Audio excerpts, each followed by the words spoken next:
Good afternoon sa pambihirang pagkakataon na kahit-hindi-kun talaga ang magpipinsan, mag-joid o magkulong lahat ng mga kamag-anak namin. Tipon-tipon talaga. Tapos ito pa, isa pa tong naka-white na to, anak ng pinsan ko na kanot din. Medyo game na game. Actually nila, medyo game na game talaga. Parang Pinoy na Pinoy ang dating. Hindi siya lumaki dito sa atin. Pero yung ano niya, game na game talaga siya. Sa mga kasiyahan mga ganito. Tapos ayan pa, nagsayawan pa silang maglola. Ang cute nila tignan. Alam na aloy ako sa kanilang dalawa. Para bang, oh my God, parang sa Pinoy na din. Anyway, ang occasion na to, inorganize po ng pinsan ko yung nakapig. Nag-game na game, isa pa to.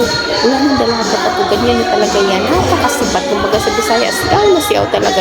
Ito talaga bukod tanging kumbinsan na hindi ko talaga makakalimutan. Kasi grabe kasipat. Anyway, yun yung nanay sa akin. Tapos yung nanay niya ang may birthday. Yung si Tia Nani.